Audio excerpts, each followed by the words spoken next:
નમસ્કાર મિત્રો, અમારી આ જનસેતુ યુથ અવેરનેસ ચેનલમાં આપનું પુનઃ હાર્દિક સ્વાગત કરું છું. આજે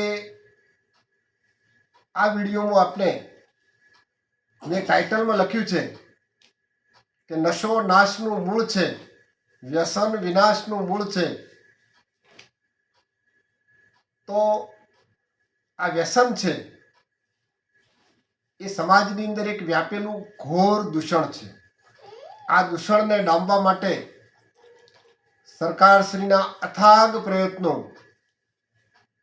નશાબંધીને આબકારી ખાતું તેમજ વ્યસન મુક્તિ કેન્દ્રો, બ્રહ્માકુમારી, ગાયત્રી શક્તિપીઠ આવા ધાર્મિક સંસ્થાઓ પણ આ વ્યસન મુક્તિનો યજ્ઞ, જાગૃતિનો પ્રચાર કરી રહ્યા છે. પણ મિત્રો, હજુ પણ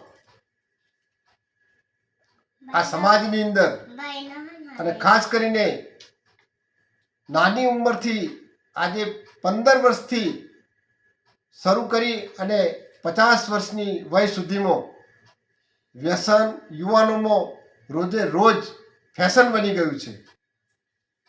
તો આ વ્યસન એ કેટલું બધું ભયંકર અને ખતરનાક છે કે જે માણસને બરબાદી તરફ લઈ જાય છે અને અંતે મોતને ઘાટ ઉતારે છે.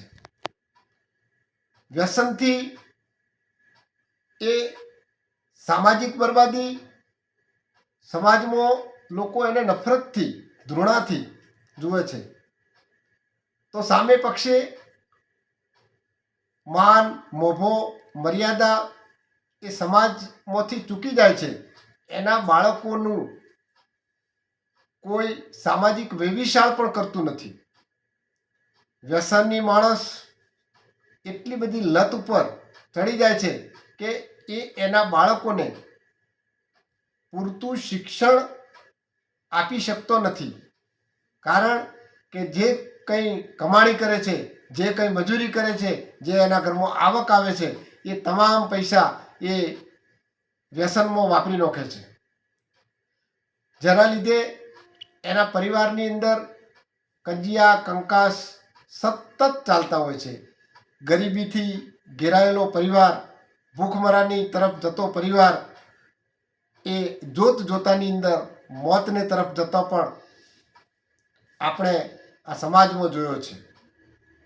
વ્યસનથી એટલી બધી હદે બરબાદી કે જે એના પરિવારના બાળકોને આરોગ્યની સેવાઓ પણ અપાવી શકતો નથી.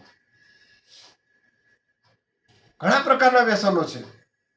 આ વ્યસનોની વાત કરું તો દારૂ, ચરસ, ગાંજો, ઊંઘની ગોળીઓ, અફીણ, બીડી, ગુટકા, તમાકુની બનાવટો, આ પ્રકારના વ્યસનો એ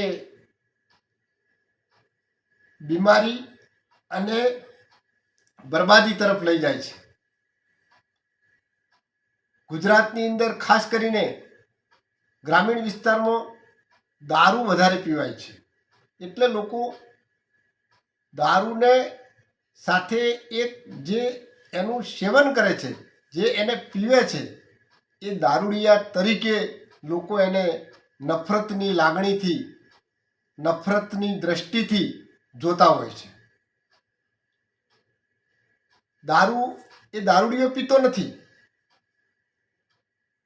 પણ દારૂ દારૂડિયાને પી જાય છે. ક્યારે કે એ એની માનસિક જે બીમારી જે કહેવાય એ પણ એ વ્યસનના લીધે થાય છે. તો વ્યસનથી બચવા માટે માત્ર અને માત્ર એક જ છે ઉપાય કે મનની એકાગ્રતા, દૃઢ વિશ્વાસ અને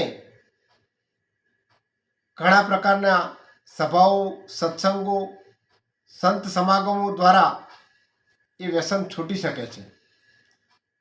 તો આપણે બધા આજે સંકલ્પ કરીએ કે આપણે આપણા જીવનમાં વ્યાપેલું કોઈ પણ પ્રકારનું વ્યસન હોય તો એ વ્યસનને આપણે છોડીશું, અને છોડીશું તો જ આપણે જીવનનો વિકાસ કરી શકીશું. આપણે આપણા બાળકોને સુખી, સમૃદ્ધ અને સારું શિક્ષણ આપી શકીશું. આપણા બાળકોને મોજ મજા કરાવી શકીશું, અને આપણે એક સમાજની અંદર એક આદર્શ નાગરિક તરીકે આપણે એક સ્થાન મેળવીશું.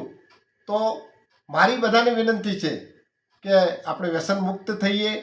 આ બાબતે દારૂથી થતા ગેરફાયદાઓ, ગુટખા ખાવાથી થતા ગેરફાયદાઓ,